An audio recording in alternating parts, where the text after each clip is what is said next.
Good morning and welcome to our series in Conversations with Partners. Today is sponsored by Micro Focus in their channel development and their belief in South Africa. And they've got a select number of partners that they are developing through their SMME program. And we are honored and gratified to have Boaz from BoaTech today, the founder and very involved person in the company, one of the fastest growing channel partners from a Micro Focus perspective.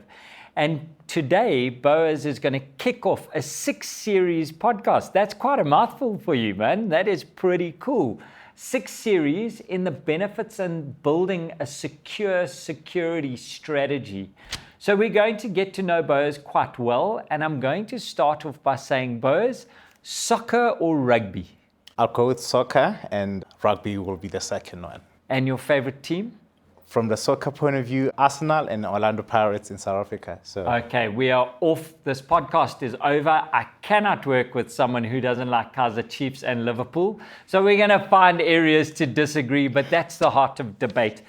Boaz, you've been in business for a number of years now. How did you get there? What gave you the gap to get into IT? Why didn't you get into manufacturing or into accounting?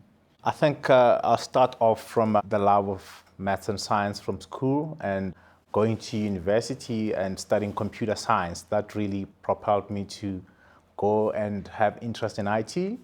And from there, working for IT companies, from local companies to multinationals, and ultimately going on my own, founding the business and to where it is today. It must have been quite a big step there. Did your mom ever say to you, no, stick with the big multinational, you've got a job, work that job? Yeah, I mean, every parent will always have that kind of view for their kids. But, I was quite determined to go that route. I felt like it was my calling to take that kind of route. I think the enthusiasm and the drive was always pushing me to say, look, you can't be in this space. This is where you are destined to be. Did your parents understand that? Absolutely. I think, it was a bit of a struggle, but we came to terms. I think we had to agree. This was also pushed and emanating from my background, where my father was running a couple of spaza shops and selling fruit and veggies. So that was the drive, because I grew up in that kind of entrepreneurial family. Oh, that's awesome. Today's Security One episode is know what you don't know. You can't have data privacy without security. And it's quite a hectic topic. I want to understand, how do you take a customer like your father who has a spaza shop, who's an entrepreneur, and educate them around security? What are the first steps that you would suggest? I think for a person who doesn't have an idea of what security is all about, I'll take them through a step from a physical security that if you staying in an environment or living in a suburb where security is a concern, you are, vulnerable from any attack. And that can keep you scared and threatened every day. So that becomes a starting point, really. And technology becomes the next step of, starting to explain how technology works and how attacks start in a technology realm, in a technology background and environment. So cybercrime is a crime. If we picture our house with no walls and no security fences in South Africa, that's what our IT environment is like, unless you've got some sort of cyber protection around that. That's a great analogy. And you find that they can then picture it and they can feel, touch, see what's going on with it. When we go about understanding what data an organization then collects and holds and where is it, what the purpose is around that data, do you find that people are collecting data just because they collect data, or do most people have an understanding of the purpose of their data? I think, in recent times, the understanding has become a norm, but in early days, data was just being collected, because data can be collected in any form, cell phone, music. Back in the days, you'd watch a concert or go to a concert, not realizing that that was data collection, and not knowing the purpose and just keeping that video or footage from a security camera of a physical building. You'd collect that data not knowing that what you'll do with it and how you'll store it in a long term. But these days, it's all about understanding how that data can be collected and safeguarded in a short or long term. Having an understanding of how that data can be retained, given the policy of an organization or anyone that wants to keep that data for a set amount of time. So you must see people being surprised when you're pointing out all of their sources of data and where they're collecting data. It reminds me of my father-in-law doing an exercise on his swimming pool and working out how many times he had a swim in the year. And it worked out to about 550 Rand a swim because it was so infrequently. And when we look at these piles of data, I wonder how much it costs for someone to go and retrieve data for a purpose, and if people do those cost calcs. So these sources of structured and unstructured data, like you were saying, CCTV footage, and are there tools out there that you can recommend that help to put some sense into this chaos? No, absolutely. I think, with our partners in Macro Focus, there are a whole lot of tools and solutions that are becoming quite prevalent, and we're recommending to our customers around data collection, around data safeguarding, around data retrieving, if they want to use that data. And you asked about the cost. There is a cost associated with that, but the method of doing it is what determines how much it will cost the customer or anyone who wants to retrieve that data, hence different solutions in the market. Okay. So definitely that can be recommended to customers. So there's not one size fits all. There's definitely different ways and different methods for retrieving different kind of data. So when you go into giving people an understanding of what they have, of clearing out this what they don't know, you've got to discover sources of these data or where data is. What does that mean to me as a business owner? The first thing as a business owner or as a customer in general, you need to understand your sources of data, and that can be done through a data discovery exercise that can be in a form of an assessment that we can assist you with to understand where your data sits, how many data repositories you have in your environment, and how that data gets stored and how secured it is. And that is a first exercise that most organizations today are kind of struggling with. Before you classify your data, you really need to first discover it and understand the sources. And that is really a big task for most organizations, the journey that they have to take today. So sources of data, where it's entering the enterprise, or whether we're creating it in the enterprise, or whether we're storing it in a system of record, or it's stored in an unstructured format. Absolutely. So in terms of understanding where it is coming from is part of the discovery, because you have different channels. As an organization, you can have emails as the primary generator of data. You can have other web contents that will be generating that data. So the first step will be to do that discovery. It can be a very big exercise because it doesn't only cover knowing where it sits, but it covers where it's coming from and what's generating it. I mean, if you are a video editing company, definitely you would have a primary source as where your shots are being taken from. If you are a food production company, how are you storing that data from your processing will be the source of your data, and how you're storing it is a second thing. So when we're looking at where the data is, do we already then start to look at how do you secure that data, or is that too early in the process? It's not too early. I think, you have to understand first where your data sits. That's a first exercise. And whether as you're storing it, the current method you're using for storing it, is it a secured method or you need to enhance it? That will be the recommendation if we have to do a data assessment for you. Okay. That would be a recommendation that, okay, this is the first step that you need to do, because depending on the maturity of your organization as well, will determine for you whether this data, where it says it is secure, and then how critical it is. Okay. I mean, the criticality of the data will determine how quickly you need to secure it or go through a journey of securing it if it's not critical, and that will be moving to the classification stage. Okay, so now we're moving into, so if we're storing it, how do we store it and how do we secure it? You just said classification stage. What does that mean now? So if you have data sitting in your organization, right? So you might have structured data in a form of data that is sitting in a database with tables and fields, and then you can enter a query from a table to figure out where a certain set of data is sitting. So that is structured data. And then you can have video, sound, text that is sitting in a repository, and that becomes unstructured data. So the first exercise of classification will be to figure out which part of your data is structured and which one is unstructured. Maybe the structured part will be an easy one because you'd be sitting with a database like SQL or Oracle. And there's usually an application on top of absolutely. that. So there's an application of record. So it's the rest of the noise that we're worried about. Absolutely. Okay. And that is becoming the biggest growing set of data globally, because there's always tweets, there's always Facebook content, pictures on Instagram. That is, unstructured data, and organizations as well. Because people make nonsense. They make videos. How many food photos are out there?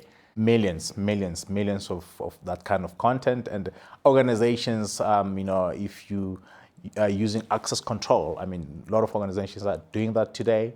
Entering a gate, you need a footage, you need, the signing, a driver's license, a producing of a driver's license. That becomes content that will ultimately be unstructured. Okay, and then we change it through taxonomy to make it into structured in some format. So I know I made a food thing, but the food could tell us where the person is or what the person is using or what they're eating or when are they coming in and their habits, and we use that from a marketing perspective or a sales perspective. Once we've got this data and we've now got the taxonomy in place and we can understand it, when does security start to get really onto the front foot? Is it at that stage that we really start to pay attention, or have we walked the whole journey? I think, the safer way is to walk the whole journey, because, I think that's where defragmentation of data security happens, when you just start somewhere without having walked the whole journey. I think the main thing is to walk the whole journey, understanding your data structures, where areas that you might have omitted, because when threats and attacks come through, they find different loopholes. And if you didn't walk the whole journey, that loophole could be in an area that you omitted. Okay, all right. And now we know what we've got. We've got our data classified. We've got our in points, our exit points. We've got an understanding of our landscape. How do we go about protecting this data? Are there different levels of security? Is there a one-size-fits-all? Isn't a firewall enough for all of this stuff? Absolutely not. I think they are. Absolutely not. You said it so positively. I thought, the firewall is the way to go. Absolutely not. I repeat it. You have to, secure data in different levels. Data, you're talking about a firewall. A firewall is just on a physical server environment where you have a data center with a server farm that you put a firewall for anyone entering through an IP address or any form of network security. Then you use a firewall. But you have inside that server, you have an application. So you need an application level security. Okay. You have a database, you need a database level security in a form of a structured data, you need a data security. You have a web, you need web security. So just a firewall is not enough. You need multi-layer security to really be secured. I love that. Yesterday I was speaking with one of the executives from Micro Focus, and he taught me a mantra. And he says, anticipate, withstand, recover, evolve, as a mantra from a security perspective. And I think that's what you're touching on there. We've got to anticipate where the threats are going to be coming through, and we've got to understand that they are going to be coming. We've got to build it strong so we can withstand. We've got to be able to be in a position to recover the data, and we've got to evolve to meet the threats. Do you think organizations are doing enough to keep the bad people out? And what do you recommend when they do get in? What happens? Talk to me around that. You're talking about talking to one executive from Micro Focus. I had a chat with a customer because that's what I do on a daily basis. So I was talking them through the whole security multi-layer protection. And they mentioned one crucial factor that, for them it's not important how, they don't want to be put in a position where they are threatened about if they don't do something, they will be hacked or they will be the environment will be under threat. They are more interested in if we get attacked, because I think they think that it's a bank, and this customer I'm talking about is a bank. We know that that's basically the customer telling me that we know that we will be attacked, but what matters is how soon will we recover after an attack. We're not interested on knowing how to prevent an attack. We can do whatever it takes to prevent that attack, but it's how soon can we recover from that attack. I think for me that was quite telling that maybe as service providers, we need to focus on helping customers on how quickly they can recover after an attack instead of focusing on how to prevent them from being attacked. Do you find people that don't even know they've been attacked and you come in and you say, listen, there's problems in the network here? Do you still find people like that? Are there still people naive to security?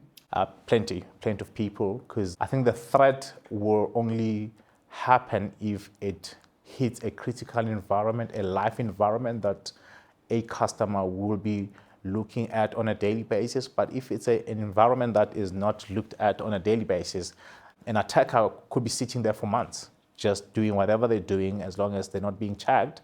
And then you find a lot of those kind of customers that are sitting, and until there come a point where they need to go into that environment and check something, and they find that massive amount of leaking has happened. So they're like these parasites living off our businesses, which comes to my next question is this data discovery and classification. So knowing what we've gotten and really know what you don't know was the topic for this introduction to the series. How frequently do we need to do this data discovery and classification? What do you recommend to your customers? I think, it can be a once-off exercise depending on the amount of data a customer could be generating. Okay. So if it's a data-intensive organization, you might need to do it every 2 years, maybe every year, depending on how much data you generate in a set period. So the variables are volume of data, but also sources of data, surely, hey? Absolutely. If you have multiple sources of data, you really need to do that as often as possible, because you might be secured for today, but tomorrow you're generating terabytes and zettabytes of data, and that becomes a threat on its own because you're not managing that data. Because the whole, I think the most important time is data management, which covers discovery, classification, and a whole lot. Okay. So we're looking at not only the threat management, but the health of the organization. It's almost like this organism, this business is a body we have to look after. And we're looking after external threats that are coming in, but also the health and well-being of that data that's going through the organization. So we've got to keep checking that. And you're saying that if we've done it well the first time, then we can maintain it. But if the data is changing, do it then. Don't get into trouble. All right, I like that. And almost wrapping up this session, what does safeguard the sensitive data mean? We said it earlier. What does safeguarding the data mean to you? It has to do more with having classified, obviously starting with discovery. You need to know your data levels or your classification levels, which one is the most important in your organization, and you put maximum security into that kind of data. So, and then the next level, you then put the next level of security. So that's why, we mentioned earlier on that security has to be in different levels, and you can't have same kind of security across all data sets. You need to have a security level for a certain data set, and so that basically covers that term of safeguarding the data. You're securing it by design and by levels of criticality. Okay, so it's like dealing with onions. If you don't deal with it, it gets very smelly, but it's got layers. Absolutely. And we need to deal with the layers. So one size definitely doesn't fit all from your perspective. Absolutely. So I understand now we need to know what we don't know in a business. So I want to now move from security, from external focus into BOA's as a businessman and your side. How long have you been going? I think, it's a difficult one, but I'll simply... How political is this answer? Have you been in business for 2 years or 5 years? Okay, 5 years. Excellent. You made it. Oh, and you gave me an answer, 5 years. What's the most surprising thing about running your own business that you didn't anticipate? Anticipating the changes in the political structure, in the economic structure. I didn't think that a exchange rate of US to a rand can impact my business at any given day. Wow, that's an interesting... Yeah, so I thought I'm operating in a localized environment in South Africa. I have nothing to do with the dollar. So I came to know fast that a dollar exchange impacts my business because the pricing I would get from an American-based company basically is controlled by a dollar exchange rate. Yeah, and we get smacked on that, hey? And that affects your strategy. All the time. Do you have a business mentor that you go to and that you can bounce ideas, or are you on your own? I have plenty of business mentors. I have people that I would always go to, entrepreneurs, CEOs, people that I've worked with, that I always bounce ideas, go back to and say, look, I'm struggling with this. What's your take on this? So I think, I have plenty. I wouldn't say I have a single mentor, but I have plenty of mentors that I have different qualities that would complement my character and the kind of help that I require. And what's the worst piece of advice you've been given? Which you naturally ignored, which we're glad on. It's not easy to go into business. You need 2 years. You need a safe failback. I ignored that. Okay, so you burnt the boats, dude. You went ahead. BoaTech was going. Absolutely. And you got into Micro Focus, and they've looked after you from a channel perspective. That's a really nice thing. It's a good name and a good brand to have behind you. If you had a billboard that was on the N1 for BoaTech, what would you want to tell customers about this security, knowing what you don't know? What would you put on that billboard? I would say to customers, secure your environment by design. So when you're designing a solution, any product that you bring into the market, have security in mind, secure it by design. Sensible, wonderful, pedantic way of looking at it. I like that. Predictable outcomes come from planning and deliberately doing it. Thanks, Boaz. That's very interesting. That brings us to the end of our first of our 6 series podcasts from Micro Focus and their channels. BoaTech, thank you for being with us, Boaz. It's been very interesting. We are going to be seeing you again. I'm looking forward to it. My coffee this morning was of a poor quality because I made it for myself. I'd like to say you never even brought me coffee. I'm heartbroken. I'm going to go off, have a coffee break, and we'll see you again for episode 2.